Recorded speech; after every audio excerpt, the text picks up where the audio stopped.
And welcome in to Alabama Legends presented by the Paul W. Bryant Museum. Hello again, everybody. I'm Roger Hoover. It's great to have you with us on the Crimson Tide Sports Network. And this is a new segment we're having on the Crimson Tide Sports Network Facebook page each week. Also, we'll be having this interview coming up on the radio for Alabama football broadcast each and every Saturday. And this week, we're joined by the director of the Bryant Museum, Ken Gaddy, who joins us from the Alabama campus. And Ken, roll tide. It's great to see you. How's everything going? Hold tight. It's great to be back at the museum, and we're so happy to be open. Well, let's talk about the opening for the museum and just about what the summer was like leading into this fall semester. What has been going on at the Bryant Museum? Well, we were shut down a large part of the summer, or really from kind of that mid of spring break through just a couple of weeks ago. So we're back open Thursday, Friday, Saturday, and Sunday to the public. That's Thursday through Sunday, 9 until 4. So we want people to come by. Come see us. We also have tickets online now, so you can buy tickets in advance. So go to bryantmuseum.com and you can purchase your tickets online. Well, that's certainly good to see, and glad you guys are back open. And part of Alabama football game day at Bryant-Denny Stadium, a lot of people always swing by the museum before they go to the football game. And even with limited numbers inside the stadium, you still want that to be a part of everybody's game day tradition in Tuscaloosa, I imagine. We sure do, and frankly, it was pretty slow for that first game, Texas A&M. So I want people to know they can come in. We'll be open for the Georgia game from noon until 5. We'll have the Crystal football national championship trophy that tours around each year. You know, they can't have it at the stadium this year, but we'll have it here at the museum so you can get your picture taken with it. Well, that's certainly exciting. And for people that haven't been back to the museum in the last few years, what can you tell us about the display and the exhibits that are inside the museum right now? Well, the original idea for the museum came from Coach Bryant. He wanted all his players and coaches to be honored in one place. And as they worked on that idea, they said, Coach, we can do more than that. So we start with the first team in 1892 and go all the way around to Coach Saban's last year's team. We actually have video up from the first and second game already in the exhibit hall. So we try to keep current with that. And one of our big new things that we're very excited about, we have a video touchscreen wall that has all of Coach Bryant's players on it. So you can search for every player, not just here at Alabama, but from all his teams throughout his career. And look up everybody. I actually used it today, find some information on Mike Washington. That's certainly good, and all the displays are really well done. My favorite part is Coach Bryant's office that's set up there. What can you tell us about the office and then kind of the Bryant Show set, some of the radio call? I mean, just so many cool things inside there. Yeah, we have the furniture from Coach Bryant's office, and it is very popular or unpopular, depending on how you look at it, with the former players. They all say if you were sitting on that couch, perhaps you weren't there for the best of reasons. You might have been in a little bit of trouble. So they said that couch was very, very soft, and he would sink way down and be looking up at Coach Bryant, usually at 5:30 in the morning. And I've had a couple of players, former players, wanted to check and see if the legs were sawed off that couch because they couldn't believe they sunk that low down on it.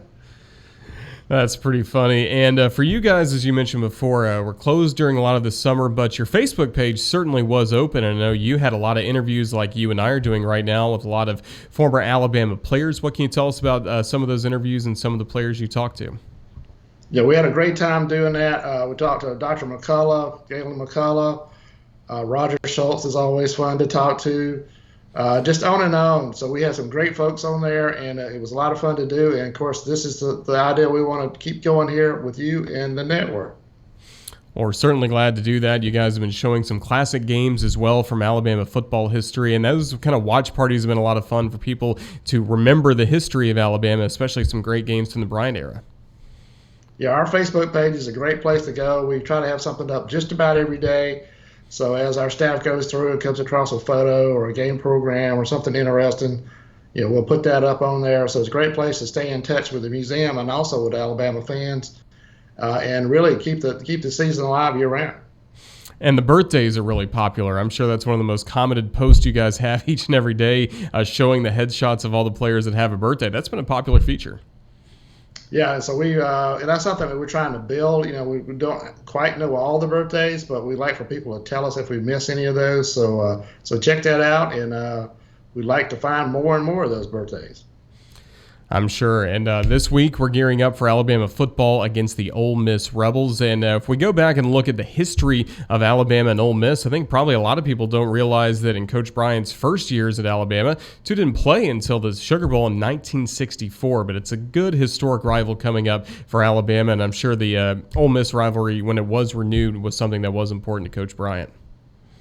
Yeah, it was a big game. And in my mind, the 1969 shootout with Scott Hunter and Archie Manning's the first thing comes to mind. Of course, we won that game, so that makes it even better. But yeah, everybody thinks, right after that we go to the wishbone, but that was pro-style passing outfits at the time, so we were throwing the ball all over the place that day. Certainly were, and again, we're glad that it's Alabama and Ole Miss coming up for football on this Saturday in Oxford. Just any other memories that come to mind when I say Alabama against Ole Miss? They're a close spy team. That's one of those teams that is kind of playing against your neighbor. A lot of players are recruited by each team, so the players know each other. So it's one of those games that may not be the traditional rivalry that people think of, but it's one of those that you're very familiar with the other team, the other players. So it's something the players look forward to, and I think the coaches do too.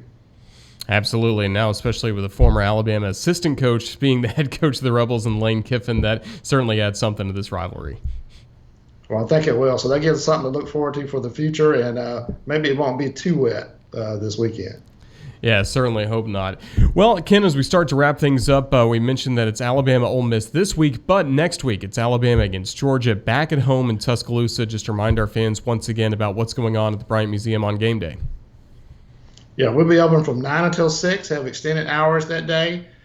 Come by and be with us pregame. And also we'll remind people that we'll have the Crystal Football National Championship Trophy on display here to have your photo taken with it. They'll have all the safety measures in place, and they'll digitally send that to you. So bring your family and friends by the museum and be part of the Alabama football experience on game day. Ken, we're looking forward to it. Thank you for joining us today for this interview. Roll Tide, and we can't wait to see you again soon at the Bryant Museum. Thanks again. Thanks, Roger. Roll Tide. Roll Tide. That was Ken Gaddy, and this interview is brought to you by the Paul W. Bryant Museum. Make sure you check them out on campus here at the University of Alabama. Thanks for watching, everyone.